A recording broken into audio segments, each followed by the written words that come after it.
And then 30. We're about to go on. Oh. Oh, man, what a day. Yeah. What an E3, huh? Tell you what, it's been crazy. All right, so we're here to tackle a very serious subject today, guys. And that is something that everybody ever wants to know.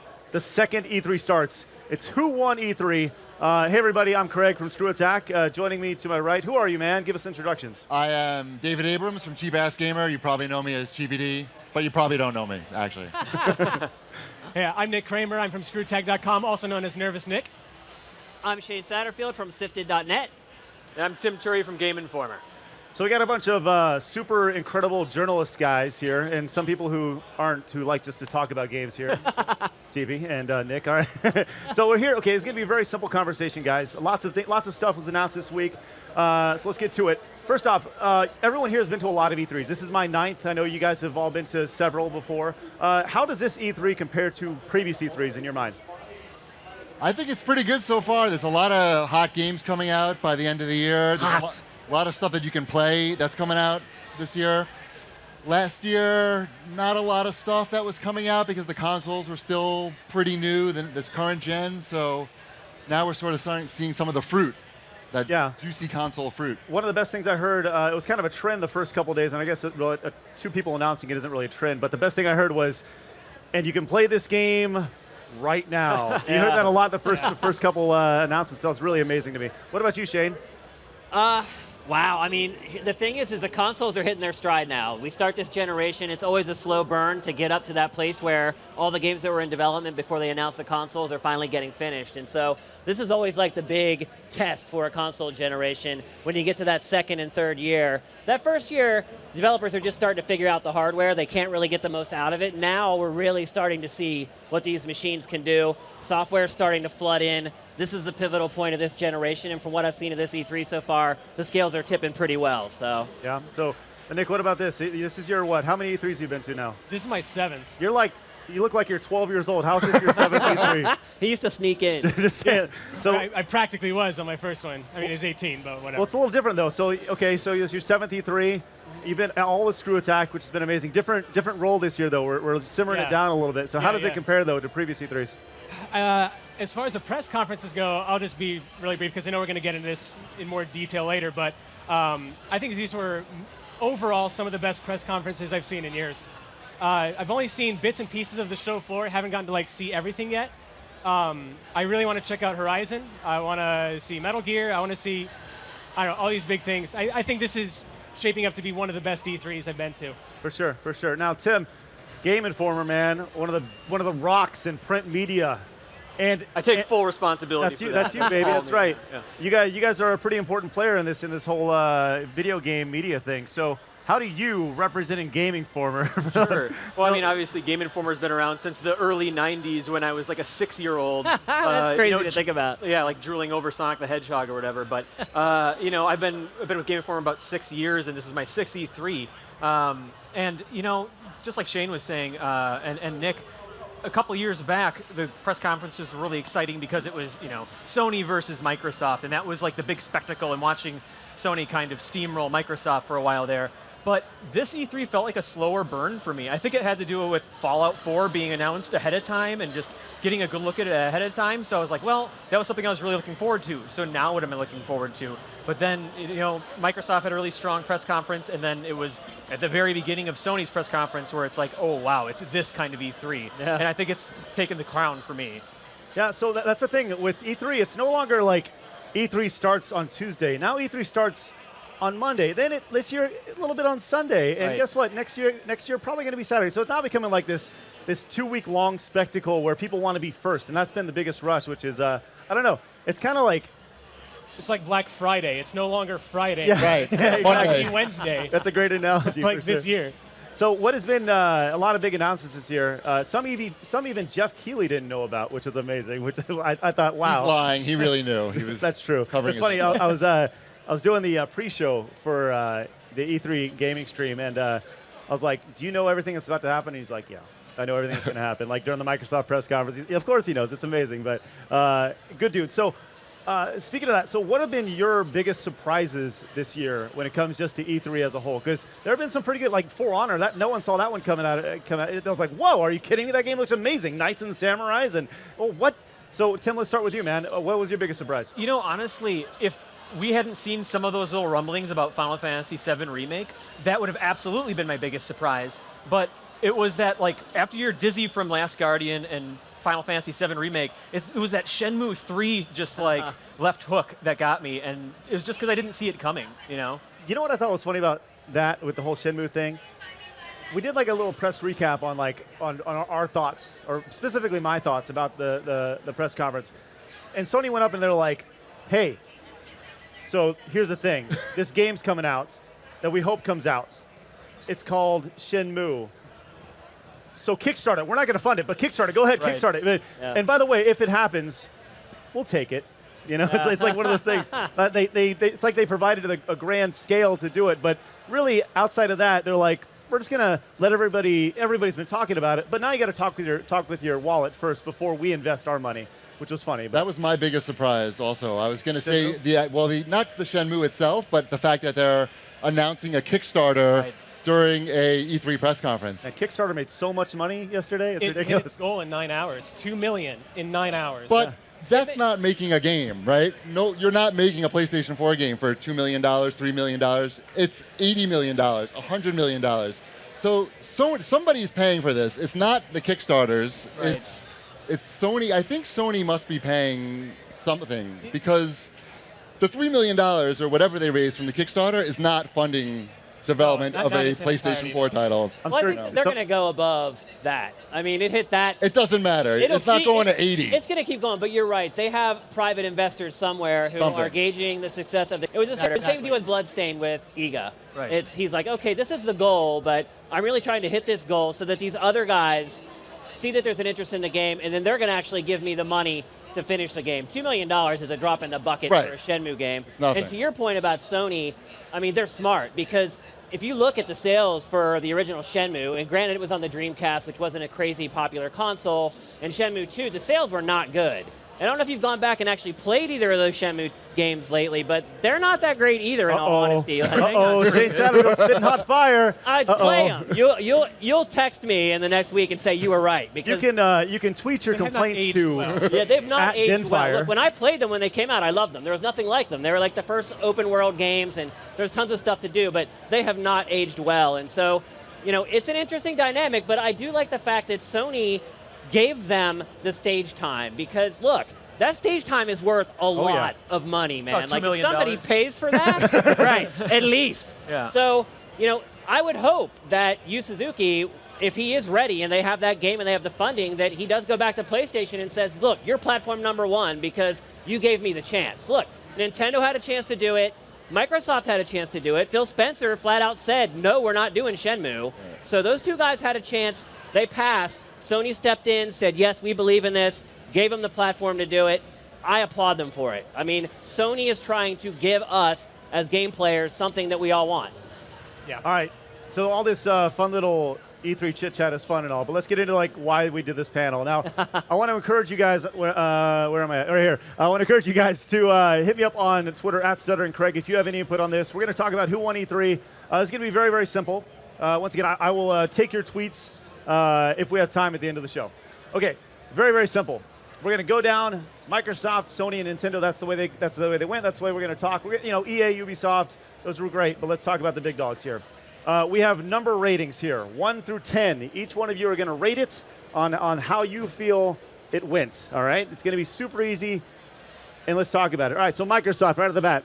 For me, Microsoft, HoloLens was the star of that show for sure. I don't know. How'd you guys feel about that? Oh, you're right. 100% right. Yeah, like. It's very impressive when you look at it. I question whether that's going to be something that's we'll ever see as gaming consumers. Will we really be playing Minecraft out of a table like that? I hope so, but I'm not necessarily sure that's a real thing. Do you really hope so, though? I mean, the idea of like standing in your living room and keeping that on, and all VR to me seems really clunky. Right. Well, the nice thing about HoloLens is at least you can see what's going on. You're not locked in. Yeah. You can still see your family. You're not, you're not in the closet, basically. True. You're not all right, so HoloLens, another big announcement, backwards compatibility, which some would argue that needed to be there from the start, but hey, I give them credit because they actually did it. Well, you can pay for it on the PlayStation 4 if you want with PlayStation Now. So you wonder, does that affect the pricing strategy for PlayStation? Microsoft essentially doing it for free. Sony's got a history of just trying to trump Microsoft in every way they can. So, right. I mean, that's competition. But that's what's good for us, you know.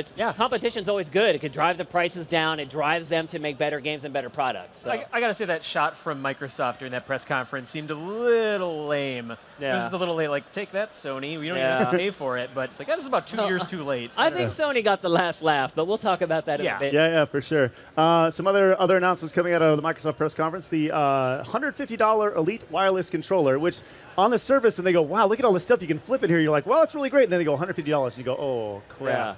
Have you touched it? No, I haven't touched it at all. It feels like a $150 controller. Really? Yeah. It's a lot of metal. It's gorgeous. If you pick it up, you're going to buy one for yourself. Really? And you're not going to leave it on the coffee table or anything around for your kid to destroy or whatever. You'll put it away, keep it in your somewhere. Put it in a safe. It'll be your controller. For $150, I'm going to keep that in a safe, absolutely, which is crazy. Whenever you want to use it, it'll come up out of the ground or whatever, like a Batman gadget or something, a lot of smoke and fog. We saw, obviously, Halo 5, which is a big franchise, Microsoft Gears, we saw that. We saw a brand new IP called Recore, which that's from Inafune. I mean, that's pretty awesome, right? Okay, so overall, the grand scheme of things, it's up to you guys to decide who won E3. The internet wants to know. Let's start with you, Tim. Let's start down there. You look like you're almost ready. You want me to On a look this scale up? of 1 to 10, give us a number and tell us why you gave it that number. So I'm going to give Microsoft a 7. It's a strong score. I think that's slightly above average. I think that I was really impressed by Microsoft, but they also led all the press conferences, so I didn't have much to compare them to. I think Recore looks really strong. I was really excited when I read about Armature and Keiji Inafune's involvement for the canceled Mega Man first-person shooter. The fact that they're still involved together is really exciting. I think that was one of my most favorite announcements from that. Backwards compatibility is cool. Then there's like the Rare Replay collection, which is like, I'm excited about that, but it's a collection of older games, and of course I'm excited for Tomb Raider, but that won't be Microsoft's only, exclusive forever, so. Shane? All right, let me see here. 1 through 10, what's it going to be? 1 is horrible, 10's the best. I'm going with a 5. Oh, the big old meh. I was disappointed in Microsoft's press conference. For instance, what are we talking about right now? We're talking about HoloLens and backwards compatibility for their old console. Coming out of an E3 press conference, that's not what we should be talking about. We should be talking about the video games that they showed. And they showed Gears. I thought the Gears demo was about as unexciting as you could make a Gears of War game look. I thought the look at Halo was way too short and didn't provide enough information. I was really disappointed with Microsoft's press conference. They pushed 3 games to Gamescom that I really wanted to see, and I thought to myself, okay then, they must have something kick-ass to replace these games with, and in my opinion, they didn't. So I was overall really disappointed in Microsoft's press showing. I thought this was their chance to really make a move at this E3. They've had really good sales numbers the last couple months. I felt like it was a huge missed opportunity for them. All right, so we have a 7, we have a 5, and Nick from ScrewAttack.com, what do you think? I'm giving Microsoft a 6. All right. I would say some of their biggest pluses were the backwards compatibility. As stupid as this is going to sound, that one single announcement was the one that made me go from, I will sell my Xbox One the instant Killer Instinct gets ported to PC, to I think I'm going to hold on to this now because it can play my 360 games, or at least presumably the ones that I would most likely go back and play. The HoloLens thing, I'm not counting that as a humongous plus. Like, it was cool. It allowed for your imagination to kind of run wild with the applications. Like we were talking about, how it'd be funny if in Grand Theft Auto 5, for example, you could see your friend driving off the top of Mount Chiliad or something like that.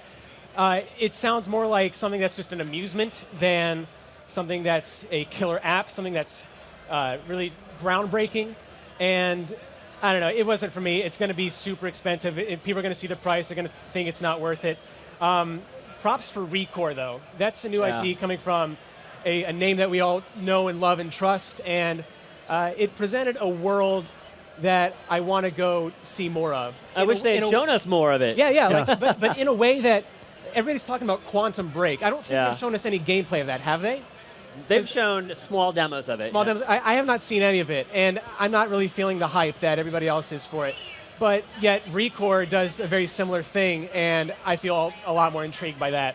So overall, they had some good stuff. Oh, and one more thing. As a humongous Rare fan, I was really crossing my fingers for a new Banjo game. We didn't get it, and I think I'm okay with that, just because we have Ukulele coming out. Yeah. So, as much as it sucks for me to say, I don't feel like we need a new Banjo right now anymore. We have Ukulele on the way, and as long as there's people who were not part of those games back in the day, I think it's better for them to make a new IP, which is what we saw. And the new IP didn't look so bad. It looks like you and your friends, you actually get to fulfill different roles as a pirate crew. That seems like it could be a lot of fun. I'm holding my my full score on my feelings on it for right now, but wouldn't it have been fun to see old Rare versus new Rare in a 3D platformer deathmatch? Oh yeah. I wanted to see that. I wanted to see if the old guys could make a better game than the new guys. Like a Power Stone type thing. Yeah. Who knows? I mean, not like that. I mean, like comparing game to game, like the new Banjo game versus Ukulele, and see who makes the better 3D platformer. Oh, right. And I know that Platonic is totally down for crossovers like that. Oh yeah, so they've talked about it. It's kind of up to Microsoft and Rare now. Yeah. All right, so we got Dave.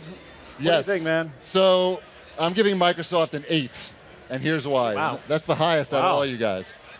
They had the most stuff that's coming out in the near future. They have 3 big games coming out this holiday season that are million-plus sellers. They got Halo, they got Forza, and they got Gears, the Gears remaster. Must be really good. Right. Those are games that are going to do well this holiday season. Those are games that are going to sell consoles. Those are games that Microsoft and holiday promotions over. And those are games that got the people at the press conference excited. There was... well, they're their franchises. They're the big Microsoft franchises. And they're huge games. The Elite controller, I'm pretty excited about that. Backwards compatibility, I think that's actually a great business move. I think there's a lot of people right now who have not upgraded to an Xbox One because they have a big 360 library. They don't see a lot of games out there now. They're like, why should I spend $350, $400? Yeah. But with backwards compatibility coming, maybe make the jump. Make the jump. Yeah. All right, awesome. So we have a 7, we have a 5, we have a 6, and we have an 8. A 5, 6, 7, and 8. Wow, I'm gonna let you be the judges here, and like I said, I'll let you guys be the judges too. So yeah, man. Once again, if you guys have any input, hit me up on Twitter @StutteringCraig, and I'll gladly, if we have time, read them on the air. All right. So wide variety here. Now let's talk Sony. They were next on the list here. Started off, man. Okay, Last Guardian. There's been rumors for years, and it finally happened. Well, then they busted out a new IP, Horizon Zero Dawn, like freaking future man versus future robot beast things. That awesome. Like, okay. They talked Hitman, Street Fighter V, No Man's Sky. They had Dreams from Media Molecule, which looked really interesting. I know that was kind of like a passover, but for a lot of people, but I actually see that as something that could be like huge potential. Oh yeah. There's Assassin's Creed Syndicate. They of course dropped the huge bomb with Final Fantasy VII Remake. The remake, Project Morpheus Call of Duty was a big deal with Sony. Yeah. And then they ended it with a really cool Uncharted 4 demo. So I personally thought Sony did an amazing job. I'd love to hear what you guys think. Let's start down here this time with Cheapy. All right. Go ahead. I'm going to give Sony a 7. Okay. Wait, I think is that bad? That's not bad. I think we have a Microsoft fanboy in the house. Listen, and I'm going to explain it, and you can feel free. Everybody's got a chance to tell me why I'm wrong as we move down the line. A lot of stuff they showed, you're not going to be playing that in the next year or so. It's a long way down from coming out. So it's got Shenmue got everybody excited. Yep. Final Fantasy got everybody excited. Uncharted, a lot of stuff. Not coming out for a while. It's true. Okay. Nick, what about you, buddy? Going with a 9. Oh, wow. This press conference, I said this on Twitter, I was absolutely speechless after it. Like, I just couldn't believe how incredibly solid the whole thing was with all the reveals they made. Even the stuff that I personally wasn't directly interested in, which is the whole reason why I didn't give it a full-on 10.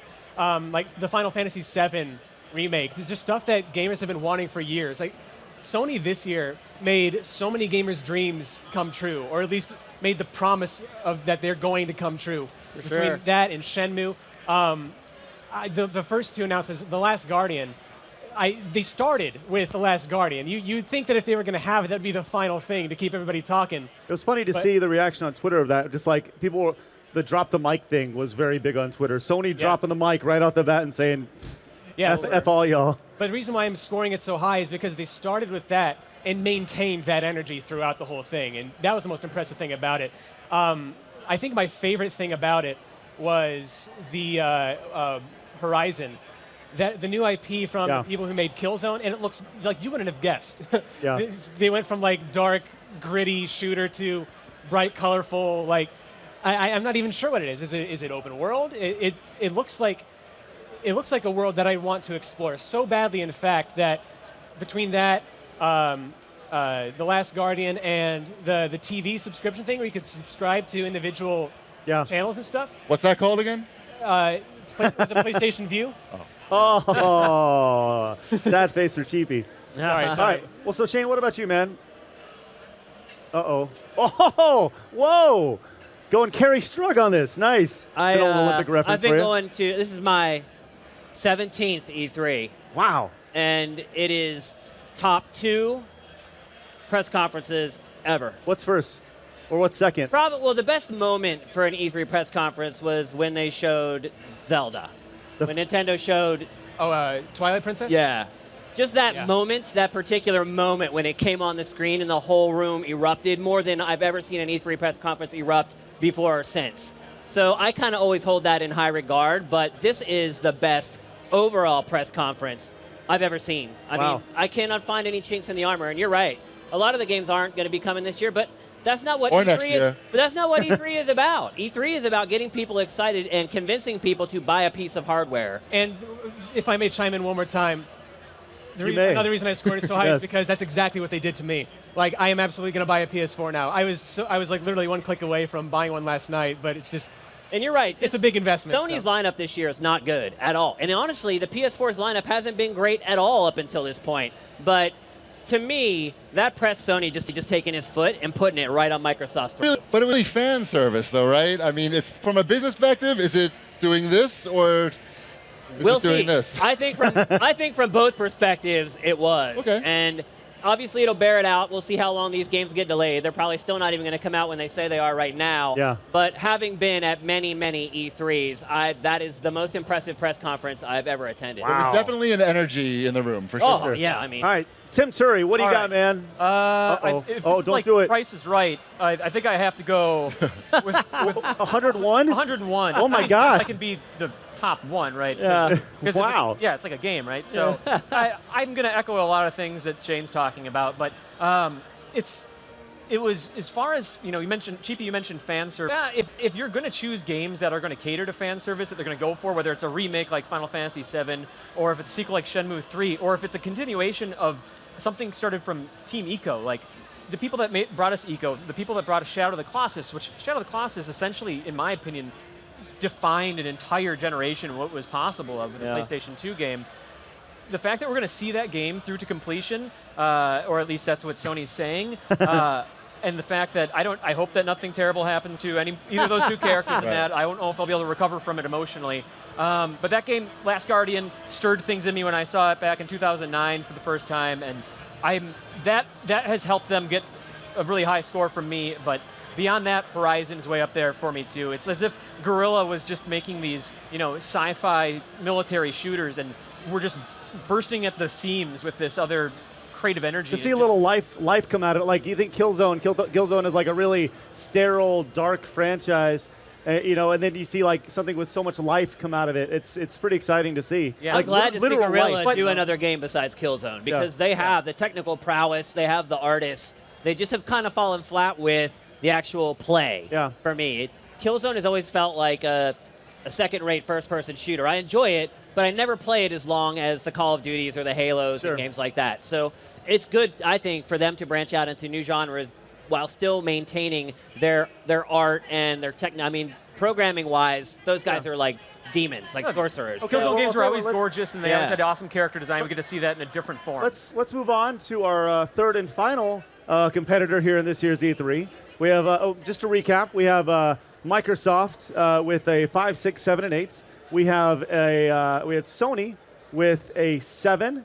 9, 10, and 101. I think that skews Maybe it's a it. 10.1. It skews it a little bit, which 10.1. is 10.1. And now let's move on to Nintendo, who had their digital event this year, which I think is crazy smart. And I think that Sony and Microsoft will eventually get there, but I also think that it's smart because you don't get reactions, the honest reaction that I think people would have gotten, they would have gotten if they did it live, right? Because I think, personally, I post this on our YouTube channel, it's not that I'm mad at Nintendo, it's just that I'm very disappointed. Like a and I father. think that's one of those things that as a kid growing up, when your parents told you that, you're like, oh, in the heart. That hurts, yeah. It sucks, but just a quick recap. We saw Muppets today, which I thought was really fun and quirky.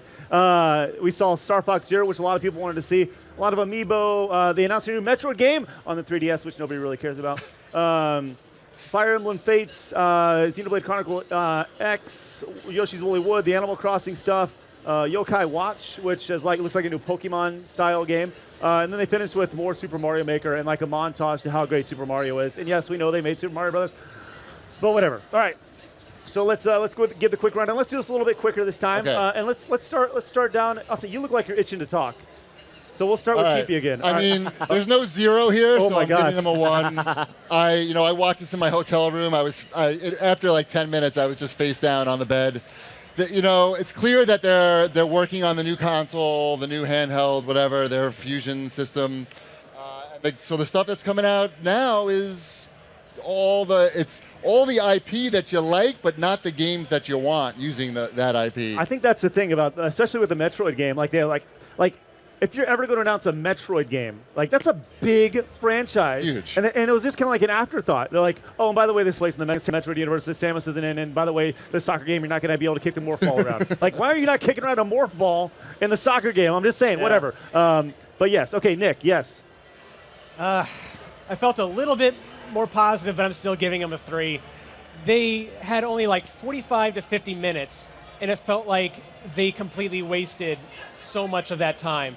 The Muppets thing, it was funny. I appreciated the Muppets, but just there was so much padding going on after the Star Fox reveal. The Star Fox reveal is the whole reason I'm not giving it a 1, is because I But you agree. knew it was coming. But you knew it was coming. Oh, There's exactly. no way they would. It's coming out this year. Yes, I knew it was coming, but we hadn't seen it in motion yet. That was the big reveal. And so it was nice to see how it looked. It looks good. It looks like Star Fox. I'm going to go, after this is done, I'm actually going to go play it out first thing. How do you guys feel about the idea that it's not a remake of Star Fox 2, but it's kind of like Star Fox 2, which never came out? It's just kind of, sort of. How do you guys feel about that, Tim? I'm excited that a lot of the things that were supposed to be in Star Fox 2, open arena, fly, are going to make it into the game. But at the same time, I feel like, well, maybe those ideas would have been more novel in the 90s when it hit, the Super Nintendo. I don't have a ton of nostalgia for the Star Fox franchise. I played it a little bit at last E3. I haven't played the newest version. What I played at last E3 didn't really do it for me, but it looks way more polished this time around. Yeah. So. Shane, what do you think about E3? Nintendo at E3, let's get to your grade. Well, first of all, I think Star Fox looks like a game that's been in development for a year. And that's pretty much what it is. I mean, they kind of showed a prototype last year. They're like, we don't know who's developing it yet. And they found somebody, and it's been in development for a year, and it looks like it. It doesn't look very polished. I will say, I watched a Treehouse demo of it today, and I got a little more excited watching them play it. So as far as my rating for Nintendo, I agree with you. I give them a 3. To me, the press conference today was Nintendo saying, we're done with the Wii U. I mean, I know they said before that they weren't going to talk about Zelda, but they needed to talk about Zelda. Yeah. They needed to at least show us a trailer of the game. Without showing that, to me, it says either it's going to be a dual release, like what they did going from GameCube to the Wii, where they'll release it on the Wii U and the NX, or it's just going to be an NX game. What did they show us new for Wii U? They showed us a tennis game. They can make a Mario Tennis game in 6 months. Yeah. So Animal they showed Crossing board game. Yeah, they showed no gosh. commitment today to the Wii U whatsoever. Yep. On the flip side, what saves it and gives them a 3, or I would have given it a 1 just like you. What gives it a 3 for me is the 3DS support. Nintendo has realized where its bread is buttered, and it is like, look, we know no one's buying the Wii U, but a ton of you have bought this 3DS, and we are going to reward you for buying this 3DS with all this software. So if you're a 3DS owner right now, you're really happy. If you're a Wii U owner right now, you're probably looking to trade in your Wii U. and buy something else because there's really nothing coming down the pipe. That for it. Splatoon's I still think really the big fun. I thing- have more Splatoon to play yet before I Yeah, trade it. another month of Splatoon, and then off it goes. Right. All right, Tim, what do you got, man? Nintendo at E3, I'm what do you giving give it them? 4. So I echo a lot of the same sentiments that you guys have. The reason, like Metroid, like it's like they understood that people wanted a Metroid game, so they gave us a game called Metroid. Sure. It's not a Metroid game. Yeah, right. It's not a Metroid Unless game. Samus is that little ball that they're blasting around, I don't know how that even worked. But Yeah. I'd say that the reason I gave it a click above is I'm a huge sucker of the Mario and Luigi and Paper Mario games. Yep. And the idea that I'm going to get another awesome, a really awesome looking 3DS game that combines those two worlds. And it kind of has the partners in time. I played a little bit right beforehand where each character is a different face button. I love that mechanic. It's a little unstable having like a Paper Mario. Like it's kind of like the Ninja Turtles when they all came back in one episode. It's kind of weird, make you a Well, little it's like a uncomfortable. 2D, 3D Yeah. hybrid thing. It's a Right. little Yeah, weird. it's kind of weird. All right, I so think my we're, biggest disappointment though was Retro Studios. They were like strongly teasing that they were going to have something at E3. yep. Do they have Nothing. anything? Please tell me that wasn't Metroid. They showed nothing. Well, no. Actually, didn't Retro do the Metroid Prime series? Yeah, they did Okay, the Metroid Prime and- series. They did yeah. the Donkey Kong Country series. Yeah, and Horizon. I thought they were going to have some new big project. No, Horizon Zero Dawn was done by. Horizon was for PS4. Oh no, Recore. I'm sorry, Recore was That done. was an Xbox game. It's former Yeah, I know. retro people. No, Yeah, No, that's what okay, former okay. retro. Well, yeah. Okay. Yeah. Okay. Retro tweeted out E3.nintendo.com implying they would have Got something it. for Okay. Wii U or 3DS. Okay. All right. So we got all of our scores here. Let's just make this official. All right. On who you guys felt won E3 this year. Let's start with you, Tim. It's Sony. All right. Sony. Sony, I want a PS4 now. Yes, Dave. Microsoft. Abrams. All right. Oh, okay. Nobody says Nintendo. All right. Let's we got a little bit of didn't time. make We your got pick about yet. we got about 10 minutes here. So I'll tell you what. Before we get to our games that we're excited about, I do want to hit up some of the Twitter question. Our Twitter real quick. Taylor C. Woodward said Bethesda won E3, which a lot of people would agree on. TJ Hollister says, in my opinion, Microsoft had the best conference overall. They made it clear why you wanted to be part of the Xbox ecosystem. Mr. Savage says Battlefront. Battlefront won E3. I think we can all agree. Not wrong. James Kirk says, for me, EA actually held all the cards. EA won E3, which was interesting to say. That is interesting. They held the Pele card That's for a one little word long. to describe it. Interesting. Jerkface, Jonathan Mitchell, Jerkface. I think Microsoft won 2015 with releases coming out this year, but Sony wins 2016 and 17 with Final Fantasy VII, Last Guardian, and Shenmue. Very good. All right, once again, if you guys do have any feedback, feel free to fire away at Stuttering Greg and at ScrewAttack. We'll gladly check out your Twitter, check out your tweets with the live tweets. All right, so let's get to the good stuff. A lot of games announced. This is going to work very simple. All these guys have little memes. Let's give you a rundown. Think of this kind of like the old Game Pro scoring system. I'm going to tell you about a game. You guys give me your how excited you are for it. Rating from facepalm to that's like meh to like whatever, and then vomiting rainbows to oh my gosh, right? Black and white rainbows. All right, yes. So we'll just hold them all up at one time and we'll go from there. We got about 15 games here. All right, The Division. How do you guys feel about The Division? Obviously, another Tom Clancy game. Let's see how everybody feels about it. The Division, a lot of mess. Nick, what do you feel? Need to see more. Need to see more. A lot of mess. Yeah, Really? Wow, I think The Division looks pretty neat. But well, It's dragging on too long. Yeah. okay. The game needed to come out this year. So let's move on to our next game. A game that wasn't expected to be announced, but man, it has an amazing title. South Park: The Fractured Butthole. Best Which- title ever. But I think that won for sure. Absolutely. New South Park game. The South Park guys on stage are like, hey, we figured out how to make video games. What do you guys got? I wanted to give it a. Whoa, okay, hold on. Okay, so we got a couple mez. Why don't you care? I'm just not a South Park fan. Like, I'm not saying it's going to be a bad game. I'm just not personally interested in it. I'm just not I'm here to into South Park. prosecute you now. All right. I know, I Zen, know. you're super excited. I'm just happy that Trey Parker and Matt Stone are making video games still and care about like getting better at it. That's awesome. All right, let's move on to a new IP. Something that, once again, I talked about this earlier, caught everybody by surprise, didn't see it coming, but man, does this sound really cool. At least I'm really excited about this game. I would give this one Vomiting Rainbows. This would be For Honor, the Knights versus Vikings versus Samurais game. Looks really, really fun. Kind of like, and this is going to sound really weird because Rise wasn't, like, it looks kind of like Rise meets, and what was it what you said? Chivalry. Chivalry, yes. yeah. So, yes, For Honor. What do you guys think? Oh, wow.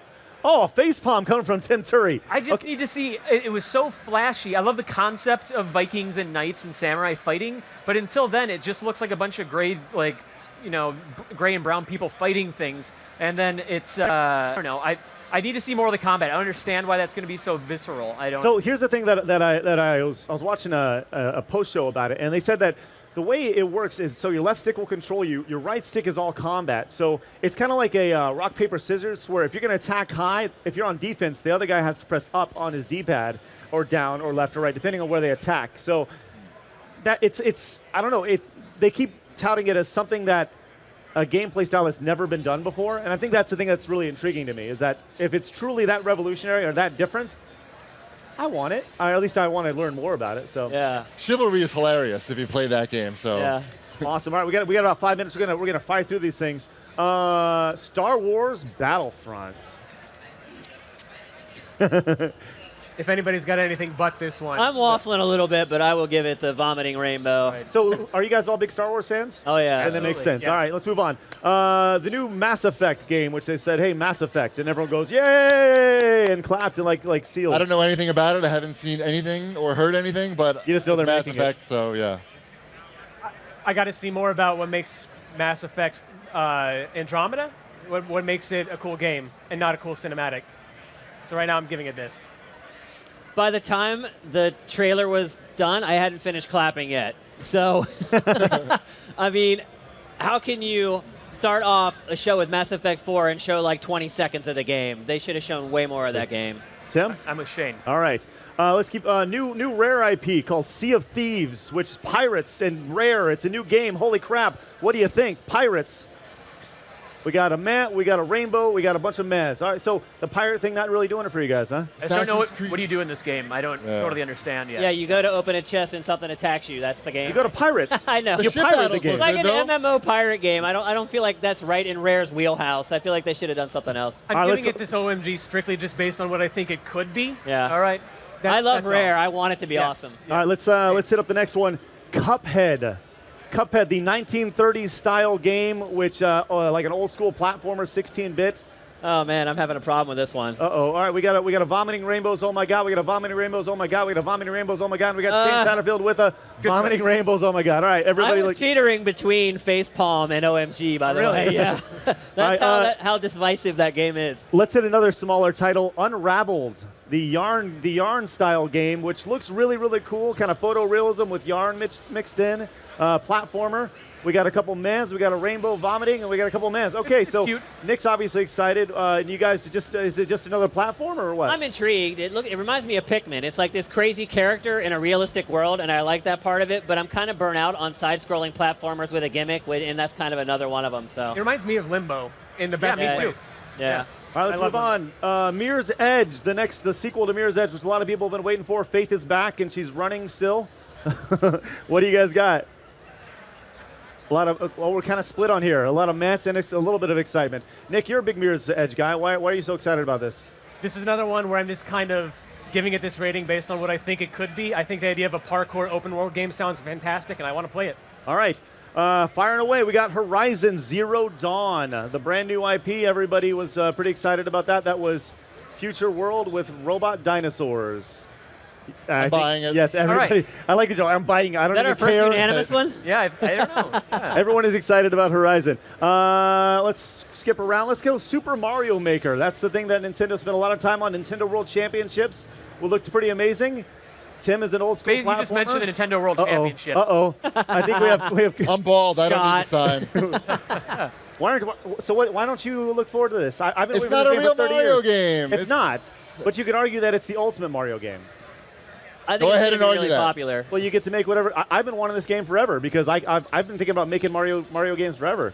You think you can make one better than No, Miyamoto? not at all. I think I'll suck at it, but that's all right. But at least I can play everybody. So we got a Matt, Shane, Nah. Nah. We got a vomiting rainbow. I think it'll be huge and it'll do really well. Yeah, But it'll kill it. I'd give it a Um, vomiting rainbows, but I've seen what user-created content is like in Project Spark, and I expect Mario Maker to be just the same quality. This All guy. right, cool.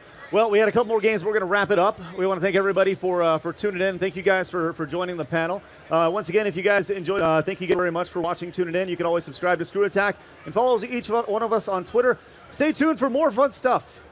here at the YouTube gaming stage here at E3 2013. More fun coming up right after this, I think.